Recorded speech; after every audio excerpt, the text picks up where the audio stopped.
حضرت حذیفہ کہتے ہیں غزوہ خندق یہ بڑا سخت معرکہ تھا، مکے کے کافر ایک طرف تھے اور بڑی سخت سردی تھی، کہتے اتنی آندھی شدید تھی کہ ایسے کبھی آندھی میں نے نہیں دیکھی تھی، اور اندھیرا بھی اتنا زیادہ تھا کہ اپنا ہاتھ بھی آدمی کو دکھائی نہیں دیتا تھا، اور ہم 300 کا مجمع تھا۔ منافقین تو پیارے آقا سے اجازت لے کر واپس جا رہے تھے کہ ہم گھر جا رہے ہیں، پیارے آقا نے کہا چلے جاؤ۔ جو 300 صحابہ تھے وہ موجود تھے، ڈٹے ہوئے تھے، کہتے میرے آقا ایک ایک کا حال دریافت کر رہے تھے، میرے پاس سے میرے آقا کا گزر ہوا، مجھے اتنی سردی لگ رہی تھی کہ میں نے میرے پاس کوئی کپڑا بھی نہیں تھا، ایک چھوٹی سی چادر تھی جو میں نے اوڑھنے میں میرے گھٹنوں تک آتی تھی، میں زمین سے چمٹا ہوا تھا، تو مجھے سردی اتنی لگی کہ میں پیارے آقا کے آنے پر کھڑا بھی نہیں ہو سکا۔ اب میرے آقا نے فرمایا کون ہے؟ میں نے عرض کی حذیفہ، مگر مجھے سردی کے مارے اٹھا نہ گیا، تو کہتے پیارے آقا نے ارشاد فرمایا اٹھو، کہتے میں کھڑا ہو گیا۔ میرے آقا نے فرمایا دشمنوں کے جتھے میں جا کر ذرا ان کی خبر لاؤ، وہ کیا کر رہے ہیں؟ میں ایک چھوٹی چادر، سردی اتنی کہ جی چاہ رہا زمین میں گھس جاؤں، اور پیارے آقا کہہ رہے جاؤ دشمنوں کے پاس جاؤ اور ذرا خبر لے کر آؤ وہ کیا کر رہے ہیں۔ میں بڑا خستہ حال، تعمیل ارشاد تھی، جانا بھی تھا، تو اب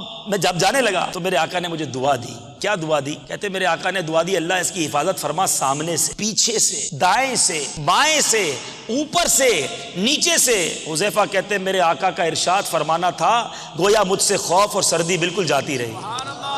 کہتے اب ہر قدم پر معلوم ایسے ہو رہا ہے گویا گرمی کے اندر چل رہا ہوں۔ بہرحال یہ گئے، پوری خبر لے کر آئے، پیارے آقا کو جب خبر دی تو میرے آقا علیہ الصلوۃ والسلام نے کیا کہا؟ اب میرے قریب لیٹ جاؤ، اپنے مبارک قدموں میں لٹایا اور اپنی چادر کا حصہ بھی میرے اوپر ڈال دیا۔ حضرت حذیفہ کہتے ہیں میں نے اپنے سینے کو حضور کے تلووں سے چمٹا لیا۔ آئے ہائے، حضرت حذیفہ کی قسمت پر ہماری جانیں قربان۔ مجھے اعلیٰ حضرت کا پھر وہ شعر یاد آیا، کیا کہتے ہیں؟ دل کرو ٹھنڈا میرا وہ کفے پا چاند سا، دل کرو ٹھنڈا میرا وہ کفے پا چاند سا، سینے پہ رکھ دو ذرا تم پہ کروڑوں درود۔